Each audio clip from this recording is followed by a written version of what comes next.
Hello, everyone. I'm Andrew Schmidt, one of the pastors at Celebrate Church in Knoxville, Iowa. And I want to welcome you to our Celebrators podcast. Today's podcast is part of our Let's Go series, where you'll get to know people who have taken the initiative to share God's love in their communities. At Celebrate Church, our mission is to gather to go with the presence of Jesus. And the people you're about to hear from are doing just that. We hope you find their story encouraging. Let's go.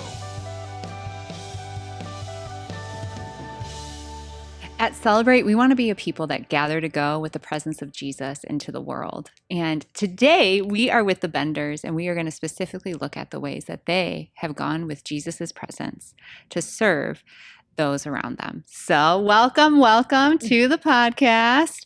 We just want to hear your names and who you are, who you've been serving, your story, all the things. Like, dive in. Don't be shy. All right.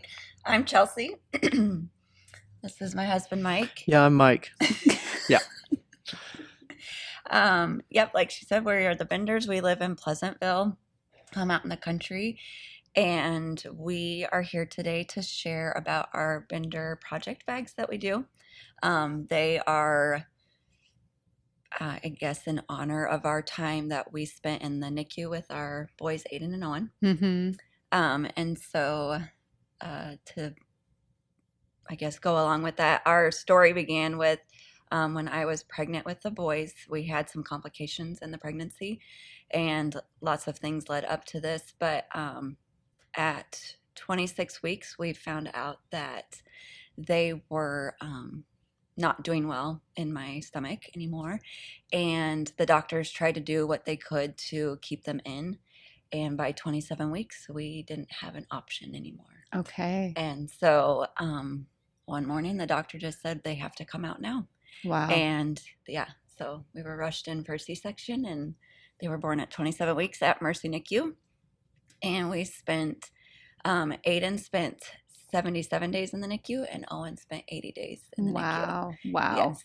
So that's our story. That's our little boy's testimony and story. And through that time, we were blessed and supported and loved on by so many friends and families and strangers and people from our church and other churches. Mm-hmm. And so that's where this project came about, was the support that we felt or that we were given in the hospital. We wanted to support other families moving forward. That's cool. So that's where that came about. That's really cool. Okay, so can I ask, you even just sharing it right now, can you flash back into that moment? Yes. Yes. Very much so. Yeah. Does it feel so real still? I feel it more as mom. Mike remembers things, but Right. I can remember down to the nitty gritty details. I remember the feeling of it, maybe not so much like where I was. Like Yep. she can remember like details of it, but I know the emotions of it. Right. Yes. For I sure. don't, yeah. Yep. So We in those moments, we also had Emerson, who was 2, and so Okay. it was a battle of okay, well, I need to be home with her, but I need to be at the hospital with the boys, and Right. he was still working. He still had to work, and Yep. it was Emerson and I actually lived with my mom in Des Moines, basically the whole time that they were in the NICU, because it was closer to the hospital. Right. We had the opportunity to stay at Ronald McDonald, but because my mom was close, we just chose to stay there. Yeah. And she actually, another God thing through the whole story, had retired the August before they were born in Okay. January. And so it was just a plan that she was going to watch Emerson Wow. during the day while I was at the hospital with the boys. And then I would go home in the evening, around shift change time. I would wait till the nurses would come in and shift at 6 or 7. I would go home and spend the night with her and put her to bed, Mm-hmm. and then would get up early and do it all over. Wow. But it Wow. was that, we had to come together a few times and be I'm feeling this, and he was feeling this. Yep. We weren't seeing each other in how we were feeling, but we were feeling the same things, Okay. just in a different aspect. For sure. But yeah, it was a lot. Right. Oh, so anyways, I didn't realize they were born at 27 weeks. My sister and brother-in-law delivered my niece at 27 weeks too in Bahrain. And so they were supposed to be in Germany by the time she was going to be born. yeah. And all of a sudden it was go time. Yeah. And yeah. And so that's why I asked, like, can you like vividly flash back into it and all those different things? Because that's significant. Yes, it is. And definitely not something I would ever want to go through again, but I've seen their testimony and our testimony and how it's evolved from what happened. Yes. Chelsea, could you speak really quickly to, like, how big were they? Like, what did the doctors tell you? Like, what did they expect? So the main issue was, so they are twins. They are identical twins. I had one placenta, 2 sacs. So they shared nutrients. They had one umbilical cord, and they were sharing from that. Or like the one placenta. So like their umbilical cords came from the one placenta. Owen was not getting any nutrients when we at that point we found out. So he had no fluid in his sac, and Aiden had too much. Okay. So it's called Twin Transfusion Syndrome. Yep. So actually, if it's not caught, you can potentially lose both babies. Yep. One being because he's not getting anything, and the other because he's getting too much, and it causes congestive heart failure. Okay. So they did try a procedure after 26 weeks. There's a laser procedure they can do prior to 26 weeks. Mm-hmm. At 26 weeks, they don't do that procedure anymore. They just say it's easier to deliver. But they tried to do an amnio reduction, and they literally stuck like a ruler long needle into my stomach to try to drain fluid off Aiden's sac and hope that it would correct Owen's. So not like drain it and put it into Owen's. It was just, okay. So no, like 1,500 cc's of fluid was Wow. drained from Aiden's. And that was on a Friday, which also put me into preterm labor. I had contractions, had to stay overnight. That following Monday, I was supposed to come back and have an ultrasound to see what had happened. And the ultrasound tech had said, yep, Owen has fluid in his sac now. Aiden's is decreasing. You're good to go. So the doctor said, we're just going to monitor. They wanted to do the procedure again, like on Wednesday or something. And Tuesday, I started having contractions. And so my mom brought me in, and the specialist that we were transferred to at this point, he said they read the ultrasound wrong. Owen doesn't have any fluid. Okay. And so that was a Tuesday night, and he had me stay through the night. He tried like magnesium, all these things, and nothing was working. So by Wednesday morning, we were delivering, and they brought up the NICU doctors and a couple NICU nurses to give us the rundown of what the NICU would be like. And it was scary just talking to them at first, because they said this is going to be a roller coaster, and there's going to be a lot of like bad in the roller coaster. And they were telling us things like, thank you. They were telling us things like I wasn't going to get to see them that first day. Okay. And at first I just was like, okay, I was in so like a fog. Yeah. Like their words were just words. And he told me, he said, we're going to take them out. You're not going to see them. I'm going to have to get them up to the room quickly. And I was like, yeah, yep. Okay, sure. Right. Whatever you say, yep. But it was not okay when they were born. So they rushed us in for the C-section. And I could hear them say, baby A cleared, baby B cleared. And they were crying these tiny little screeches as they took them out of the room. And they wrapped them in cellophane and took them. And I didn't see them for 24 hours. Wow. Okay, so why cellophane? Keeps them warm. Keeps them warm, their body temperature, because they're so tiny. Yeah. So, and they were like, Dad, you can come. And I was like, no, you can't leave me in here. So like I made him wait, but then I was like, no, wait, you need to go up there. Like, it's the whole thing. Yeah. Okay, Mike. So what, as we're telling this, like you said, you can remember the feelings involved. Like as we're even diving more into the story, what are you thinking? Me? Yeah. it just happened so fast. Yeah. Like, you're just there. I don't really remember, like, being overly scared at the moment. Mm-hmm. That all came later. Yep. But it was very fast from Yep. from the time, like, the doctors came in, and basically he's just like, he sat down and he's like, we're just going to scare the crap out of you right now, because he's like, we don't have secrets up here. Mm-hmm. He's like, we tell you the bad, like, yep. and to the good, prepare because we don't have, they just can't do it that way. Yep. So, and then I don't know. I was there. Yep. I do remember after we went up and they took them to their rooms, just how many.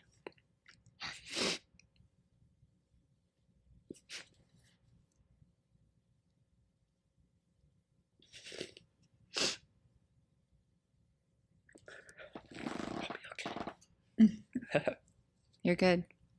It's a hard little story. It is a hard story. It's real.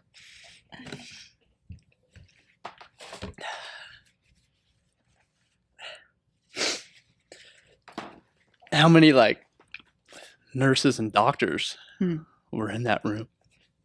Yeah. It was pretty amazing to see everybody come together. Yep. I remember Mike telling me, because I couldn't go up there. He came down and he said, like, God provided one tube inside of you.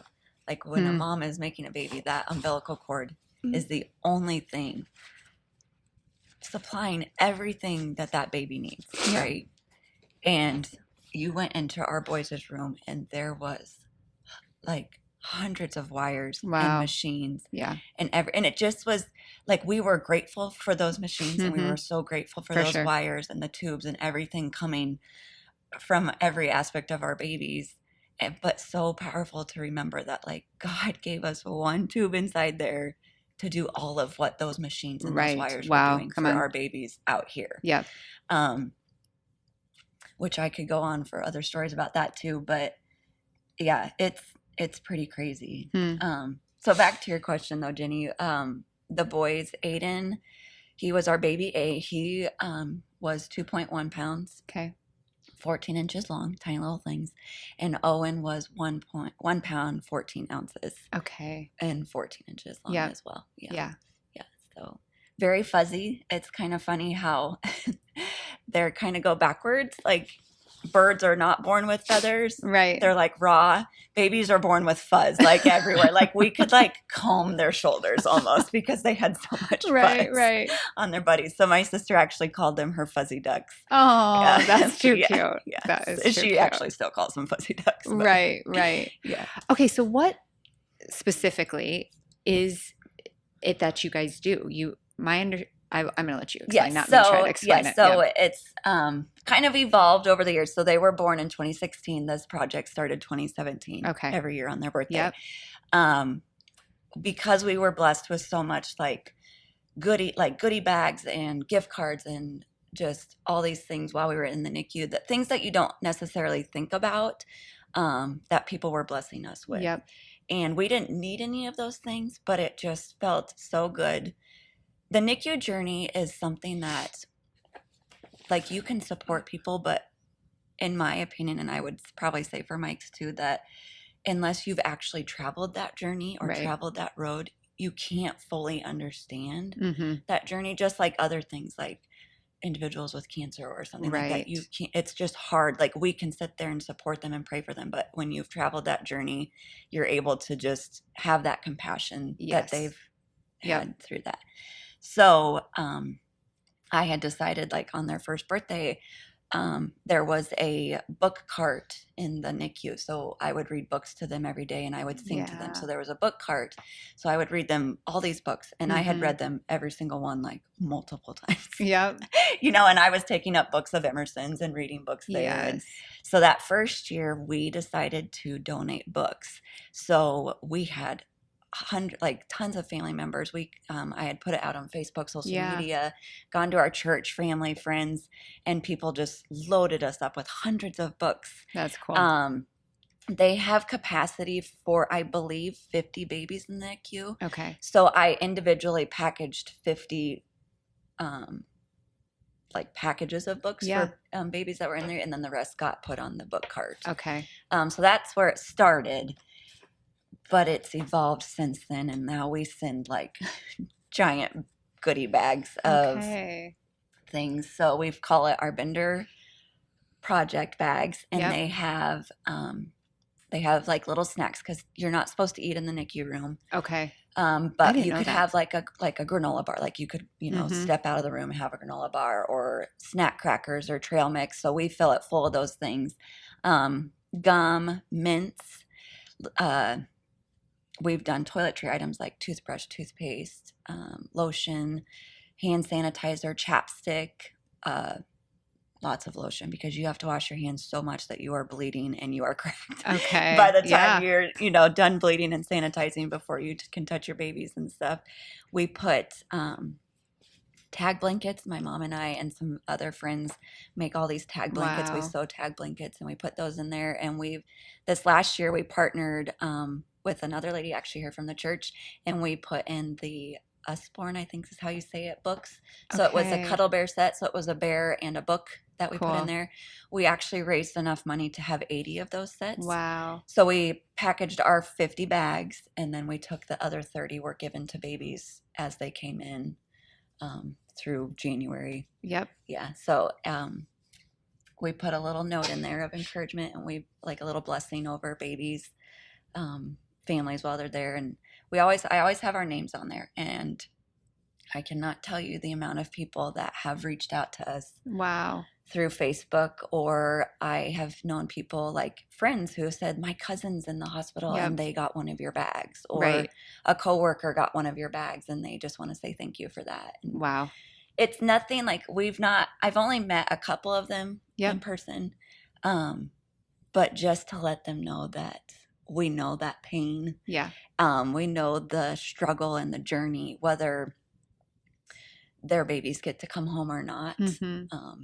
I watched a lot of babies not leave the NICU while we were in the NICU. Okay. And it was incredibly hard. And I remember thinking like, God, I don't know why ours are leaving. Mm-hmm. And I don't know why theirs don't get to. But let's use it. Like, if it's going to be a part of my boy's testimony, then here we go. Right. For sure. I'm ready. Like, for sure. So how did both of you experience Jesus? Yeah. So in those moments, it was hard. There were dark days. There were dark moments where I was like, this is not happening. Mm-hmm. Like, why is God letting this happen? Why did this happen to us? The first or second day they were in the hospital, one of the doctors met us like as we were walking in the room, and he said, we've done all we can for Aiden as far as his kidneys were not working. He said, we've done all that we can. He's going to have to go to Iowa City. And I remember like, well, I can't. We can't go to Iowa City because Owen wasn't going to get to go to Iowa City. Right. I can't have a daughter at home, one baby here and one at Iowa City. Right. No, this isn't happening. And our nurse, like we had some of the best staff working with our boys. And one of the nurses, I actually worked with her mother-in-law when I worked at the doctor's office. So I knew her well, and she said, I don't want you to worry about it. He's going to go to the bathroom before I leave here tonight. And I was like, okay. I felt like a peace, but was also like on bended knee prayer, like, God, I need you I need him to pee. Right. I mean, that's all they needed. But it was a double-edged sword because the doctor said the medicine they had him on to keep from brain bleeds was leading to his kidneys not working. Okay. But do we take him off the medicine so his kidneys work to get a brain bleed? Kind of like double-edged sword. Like, what do we do? Right. What's the trade-off? Right. And we had created a prayer page on Facebook, and I went on the prayer page and I said, we need you to pray right now. We need him to go to the bathroom. We need his catheter to be filled with urine. And he hadn't gone through the night. But she called me that morning and she said, I have a drop in the catheter. Wow. That's all I need. Like, if you ever believe in like a mustard seed prayer. Right. That was our mustard seed prayer. Like, they just needed that drop in there to know let him that stay. his kidneys were working. Okay. Wow. That's unbelievable. And yeah, moments like that. Owen Wow. had a lot of transfusion or chest tubes because his lungs would kept collapsing. He had blood transfusions because Aiden took all the blood, and so his blood counts were very low all the time. And God provided, like, in those moments each time.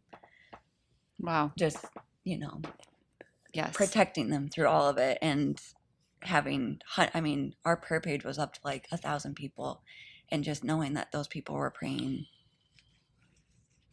for him, like, you could feel it. I could feel it, but there was times where I couldn't pray. Yep. Yeah. I just didn't have the words. Yeah. And we're still questioning why us. Yeah. Why was this happening? Wow. To us. But yeah, probably the same for you. Yeah.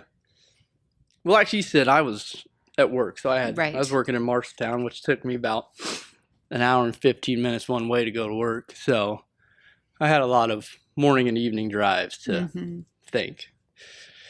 And I do remember same thing, you ask questions, but you had to come, I think I can do this. We talked about this on our missions trip, and it was the same way. But there was a time where I had to basically come to terms with what happens if they don't make it. Like, where's my faith going to be? Like, how am I going to look at God? Yeah. And a lot of them, those were just like my conversations I'd have with God, like on our drive, my drive. Right. And it did come to a point to where I was like at peace if it did go the other way, because, it was possible. So I guess that was like my God, Jesus moment. Yeah. Just the comfort. For sure. To deal with that. Yep. Because it is, I mean, you gotta think, like, it was just a big question to me, like, where's my faith gonna lie if it doesn't go the good way? So, but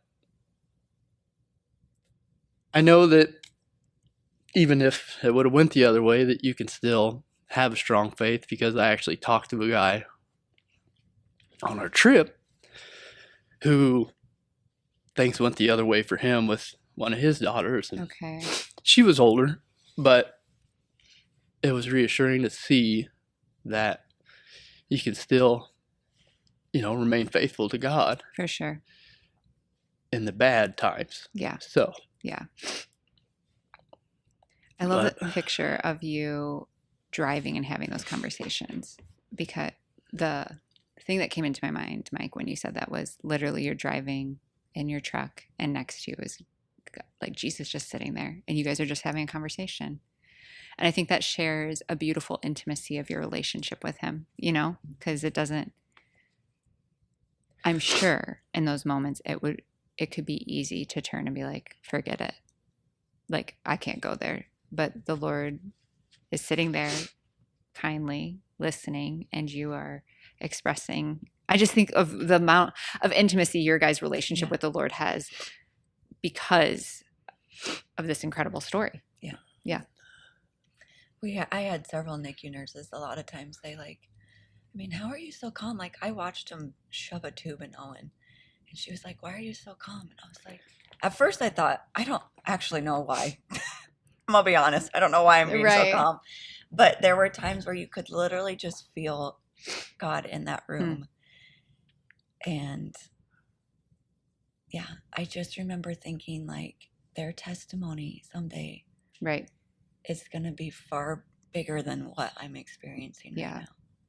Man, okay, so 2 weeks ago when we were watching the Let's Go videos in service, Isaac and Justin shared about sometimes you have no idea how something changed in a scene or on a call or whatever, but you, in that moment, they were sharing that they wonder, it just has to be prayer. And so like that, the prayers mean something. And it makes me think like you had 1,000 people on your Facebook, like you would shoot, we just need one mustard seed of pee. Like that's it. Yeah. Yes. But like that sometimes the Lord drops things into our head that feel so random, but they're actually for us to specifically pray in that moment, because whether you wrote that on Facebook or not, like, I just wonder when you guys get to heaven someday, will it be like, actually, for all of us, actually, will it be like, when you experience this, this person was praying that. Yes. Yeah.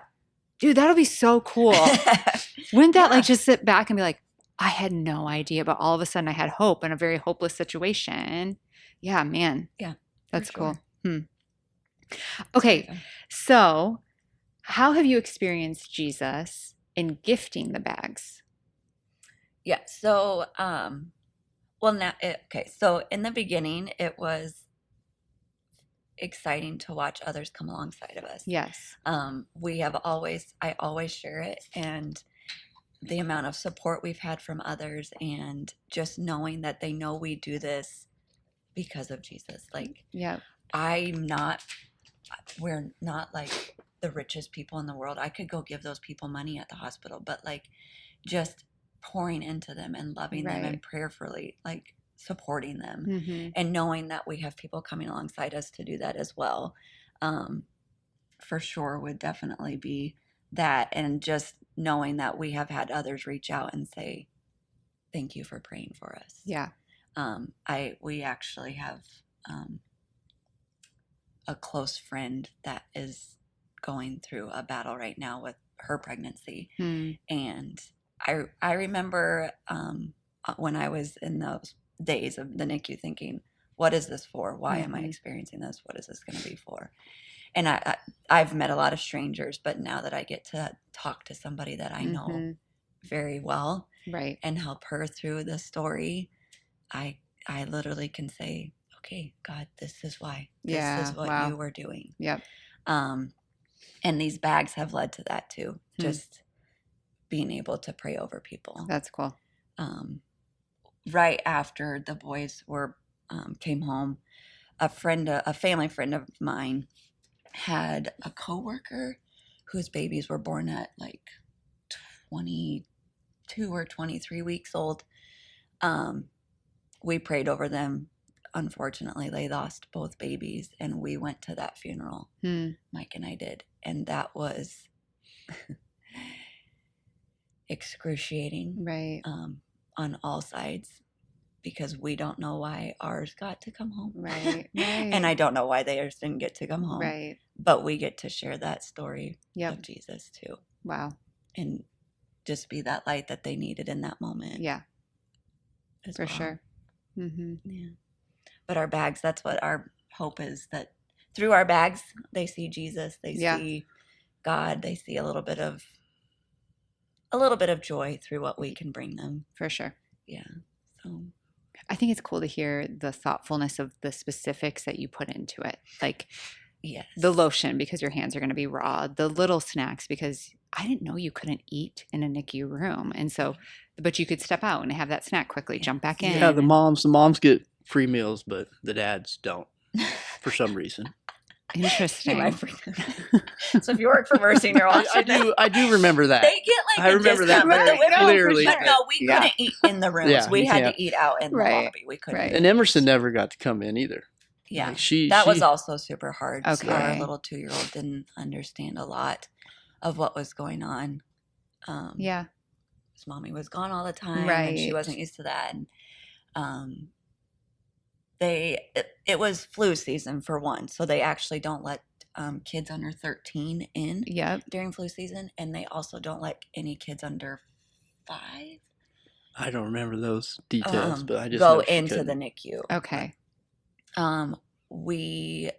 Once they were off oxygen, we could wheel them out of their room, and so he brought her the first time. She could stand outside the NICU window and see them, and that was how she met her bubbas. Wow. Which is also like, that was hard too. Okay, I have a question about this. Why Bubba and Bubby? That's how it's always It's been. always been that way. Yeah. Was it how she said brother? No, she called them brothers. Okay. For a long time. Yeah. And she thought their name together was Aiden and Owen. Like it Okay. was one name. Like It was Aiden all and one Owen name. was Yes. a name for one. Yes. Aiden and Owen was the name for two. Because Okay. every time people would talk about him, it was Aiden Owen. Right. So in her 2-year-old mind, That's what it was. Aiden Owen, Aiden Owen. Right. That's awesome. And when we brought him home, I thought, oh man, she's never going to know which baby is which. But literally one day she just knew this was Aiden and this was Owen. Okay. And she would tell others, yes, this is Aiden and this is Owen. When they Okay. would ask her who's who. That is too sweet. God just was like, you're going to need to really know that they're not Aiden and Owen together. Right. That is too sweet. And I have a sweet, she thought they were her baby dolls. So when they came home, they were like just over 5 pounds and they were tiny little things. Right. So I stayed home and she would sit on the floor and her baby dolls had to sit by her. Okay. On the I sides. love it. That is too sweet. That is too sweet. The boys just ran me through how to tell them apart. That one of them has a few cowlicks. Owen has 2 colics and they go opposite directions. So his hair sticks up in the middle all the time. It doesn't matter what I do. Yeah. It sticks up. And It's too cute. Aiden has 1. So when they started preschool, Mike goes, it's like A1 sauce. Aiden only has 1 calic, A1. That's awesome. Well, that's just continued into elementary. Right. So That's like they're going awesome. into second and they're like, I'm A1, like A1 sauce. Yes. That is too funny. Okay. As celebrators, how can we support you? Yeah. So definitely through prayer and not so for us, but through the project and what those bags mean to other families when we take them to the hospital. And we've already had support from individuals in the church that when we start advertising, we usually start advertising about October, November is when I start collecting items for our bags. And we've already had some celebrators support us through that. That's cool. So, and it's fun. Like each year our bags get bigger. Like I used to order like these tiny little bags on Amazon and it's like full-sized gift bags that we are taking of things now. That's cool. And so our goal is always 50 bags to take up to there. And anything beyond that just gets distributed as babies rotate out through the NICU. Wow. So, okay. Yes. So stay tuned. We can let you know. When that would be great. Collecting. And then we'll post all those things under the videos just so people know how to link in and all those different things. Thank you so much for sharing your story. I want to say too, like, please, Mike. Just support would be like prayer also for like the doctors and the nurses that work up there, because I like tell people they're like angels come down, right? Because they're working on these little babies that the babies can't tell them what's going on. Right. I watched the doctor. He came in and he would just stare at the screen, the computer screen, and just figuring this stuff out. And it's like, that's amazing. You know, it's like these doctors can work on, like you or I, who can say, oh, it hurts here, it hurts here. But they have to really figure that out. And just the amount of stress to me that they probably deal with. For sure. Because as people get older, I guess as you pass childhood, you know, it's easier to deal with the concept of death. Mm-hmm. But they lose. Mm.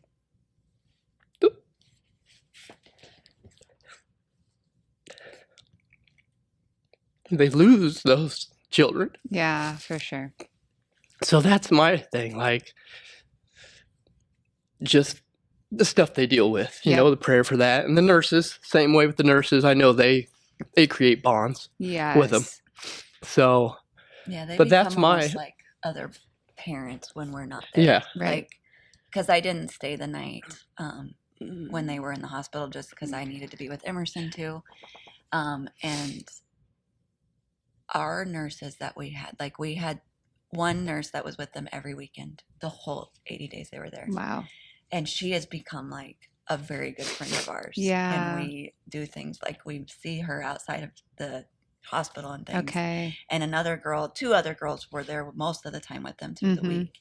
I mean, they were like moms when I could not be there. Yeah. And we were trusting them and like, the things that they have to do and see. It's amazing to watch them work. Yeah. You know, just like now I can probably talk about it. When we first took them in, I think they had the flight crew there for like Mercy was in there working on the boys, you know, because it's like now you got two. Usually they're just working on one. Right. Not that it's not a big deal, but now you have two at the same time. So they're bringing in all these people. And it was just a room full of doctors and nurses all moving together. Wow. For one purpose, you know, to save these kids' life that they've never met. Right. You know, and they don't know if they're going to see them again. Right. It's just the selflessness of that for sure I really found amazing. Yep. You know, and just like I said, just prayer for the parents too, because it helps. Yeah. You know, because it's a stressful time, because like having a child is supposed to be joyful. Like you're not supposed to experience these things. And like I said, we ended up kind of like on the right side of things. Right. But I know that I struggled with, you know, like, how's my relationship going to be if things go bad? Well, it went good. But just pray for the people who it doesn't go good for. Because there's a few things in life, I think, that can really harden your heart towards God. And that'd probably be one of them. Wow. Yeah. You know, loss of children. Yep. So I think that would be, like, my thing would be just pray. Yeah. That's great. Pray that in the bad times, like, they can find peace. Yep. And some joy somewhere along the lines, you know, whether it being like, it might be 7 years down the road on a missions trip, telling somebody, hey, this is what I experienced, you know, and this is why we can make it through these things. Yeah, come on. So, but like Chelsea, she deals a lot with the organization of it, and I'm just kind of in the background, but it's affected me a lot. Yeah, for sure. You know. Oh, yes, definitely. So, okay. What time were they born at? It was early in the morning, wasn't it? This is so crazy. It was 11, oh my goodness, 11:29 and 11:31. At 10:45, I was told I was being rushed in. Okay. So it was real quick. So 11. I think it was 11:29 and 11. Like, do you want to know how far apart they were born? No, I'm just asking like what time, because I don't. As you guys were talking, I wonder if as we're praying, but I actually wonder for all of us that celebrate and whoever else listens to this, if we all set our alarms for 11:30 and then every day we're just intentionally praying, you know, like, and if the Lord drops that in at different points too, but like, do we just kind of mark it on our calendar, praying for NICU at that time? And that doesn't have to be everyone, but if the Lord leads us to do that, I just wonder if that would be a really cool opportunity for us to choose in. Because I think there is so many significant pieces to your guys' story that I think us celebrators the power of prayer can really change things. And man, Jesus becomes famous. Yeah. You know, like that's why we go. Like, hopefully it's not for us, it's for the Lord, and that he becomes famous. So yeah. Anyways, that's and it's seen through such tiny little miracles. Yes. Like, even now with the boys, like, I mean, I'd like to think in my mind they're going to continue these bender bags all through their life, right? Like, I mean, that's just the mom in me. Right. But somewhere in their story, they have started asking questions. Yep. They have not understood a lot of what they've gone through, but Emerson found a lot of the pictures that we had taken, and they've been asking stories and like, why did I have that? What's that? What? Right. Why did I do this? What was this? Why don't I not have clothes on? Because they don't wear clothes for a very long time. Right. And like, we tell them silly things like, you didn't even have booty cheeks when you were born. Like, it was bone. Like, you didn't even have, like, their ears were still connected to their heads when they were born. You know, things like that. And they see that. Yeah. And I'm like, someday this is going to be your story. You're going to share this. Wow. And it's not going to be mommy and daddy anymore sharing it. It's going to be you. Wow.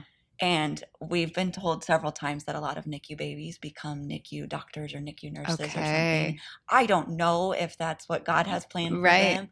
But if it is, then so be it. You know? Like, come on. That's right. They can go share their story. But wow. Yeah.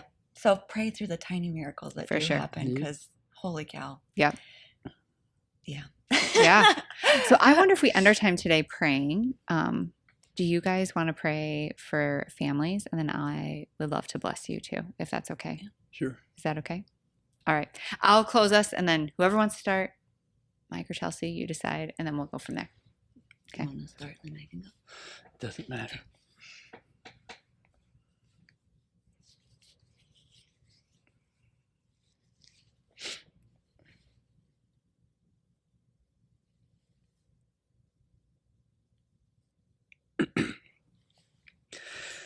Heavenly Father, I just want to just ask for your, I guess, blessing over, like I said, like the doctors and the nurses and anybody involved in, just the care of the children, of any from the newborn to the older kids that may have to be in the NICU.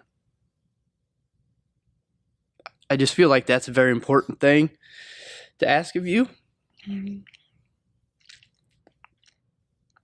Just so that they can be reassured that what they do is very important to you, to take care of your little creations. I ask that you just give the peace to any parents that are wanting it and are looking for answers or reasons why. Hopefully you can come alongside of them and just give them those answers. Because this is not a hard. It just is a hard thing to go through. I know through our conversations on my way to work that you were there, and you're still here. So, that's my prayer to you, God, that you just stick with these people who are going through these times and just help them to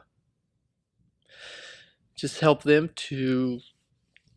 be there, just to go through it, and to carry on their stories for others that are going to be going through this.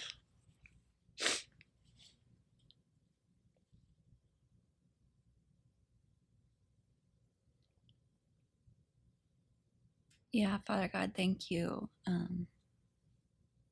for our story. And even through the pain and the struggles that it brought us, I know that your hand was at work. And in those moments, it was hard to see at times, Father, but you were drawing near to us. You tell us that there will be trials and tribulations and suffering, but that if we draw near to you, you will draw near to us and you will meet us there, Father. And I pray that specifically over these bags, that when we do bring this love and this joy and this support to these families, that they see you drawing near to them through these bags, through the prayers of others, through our prayers, through the love and support. That's our hope, Father. That is our ultimate mission with these bags, is that we can bring joy and hope even through the suffering, through the pain, through the good times, the bad times, the roller coaster that the NICU brings, Father. And I pray that someone else sees that testimony that you are molding, that you are planning from the tiniest of beings.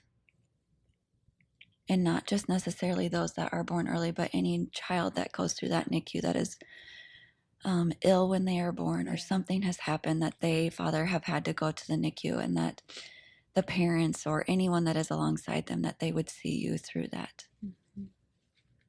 I lift up these bags to you, Father, that they would always be for your glory, not for ours, not to be seen, but for you to be seen. It's in your name I pray. You form my innermost being, shaping my delicate inside and my intricate outside, and you wove them all together in my mother's womb.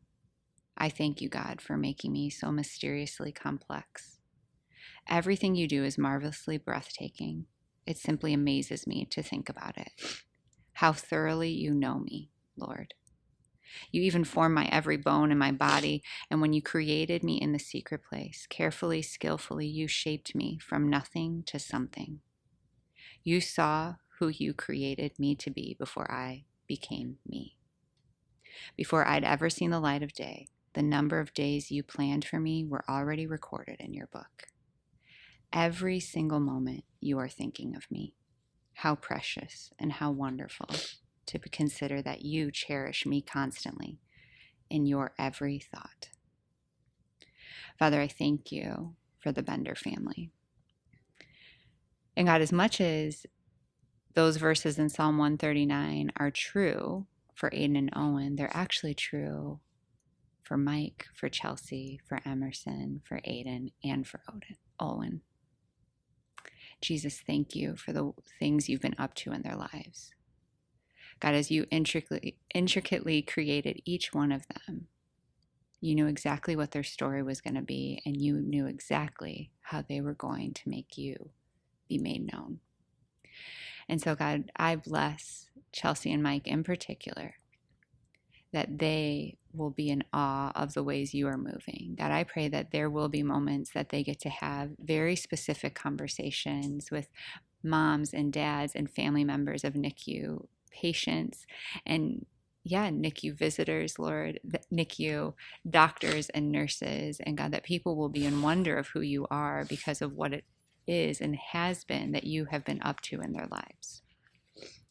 God, we celebrate who Aiden and Owen are, who they are becoming, and who they will continue to become.